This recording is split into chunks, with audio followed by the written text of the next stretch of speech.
Lectura del Santo Evangelio según San Mateo. Gloria a ti, Señor. En aquel tiempo dijo Jesús a sus discípulos: No crean que he venido a abolir la ley y los profetas.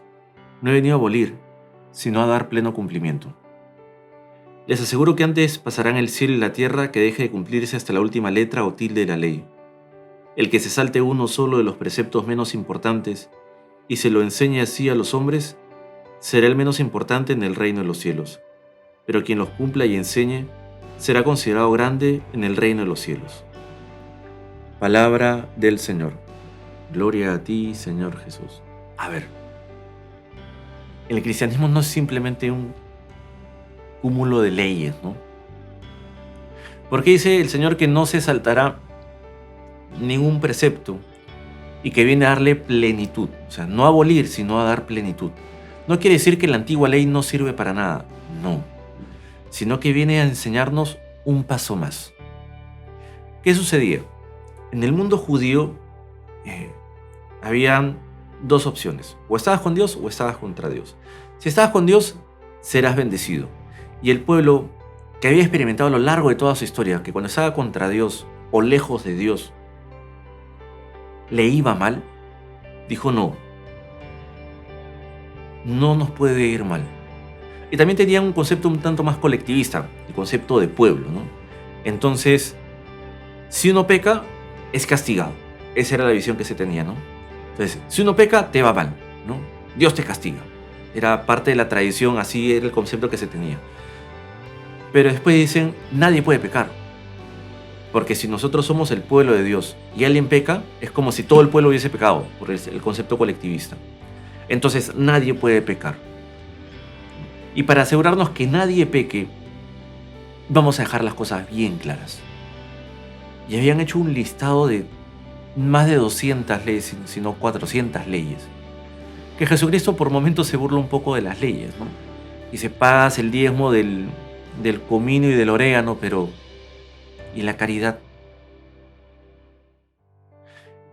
Cuando va a sanar a alguien, ¿no? ¿Qué es más fácil? O sea, decirle tus pecados son perdonados o levántate y anda.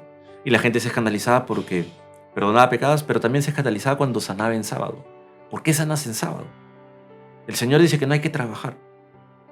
O sea, se había visto una mentalidad muy rigorista, muy cuadriculada y muy superficial en el sentido de que lo importante era cumplir la ley.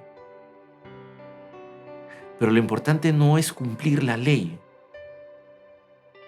Hay que ir al espíritu de la ley, no al simple cumplimiento. También dirá cosas como, ¿qué es más importante? ¿El dinero de la ofrenda o el altar que consagra la ofrenda? Incluso aquel que consagra el altar que consagra la ofrenda. O sea, ¿quién es más importante, la ofrenda o Dios? Jesucristo viene a planificar. ¿Está mal el adulterio? Sí.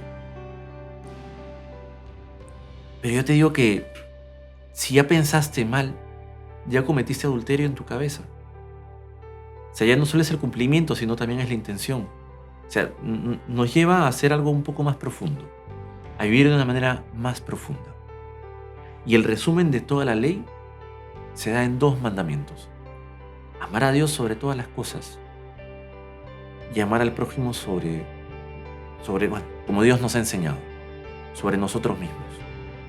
Por eso es que incluso, aunque hay leyes de la iglesia, normas de la iglesia, como es, tienes que ir a misa todos los domingos. Si no vas a misa de domingo, que es misa de precepto, estás en pecado mortal. Pero ¿qué pasa si estoy enfermo y no puedo ir a misa? Estás enfermo. ¿Qué pasa si estoy cuidando a un enfermo y no puedo ir a misa? Ahí no hay pecado.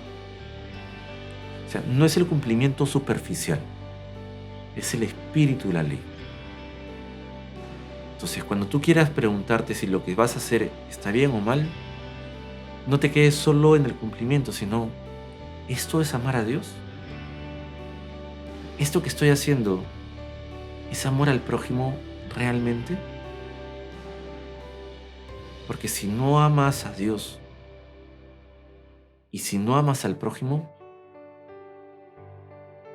es muy probable que no entres en el reino de los cielos. Cuídate mucho. Que Dios te bendiga.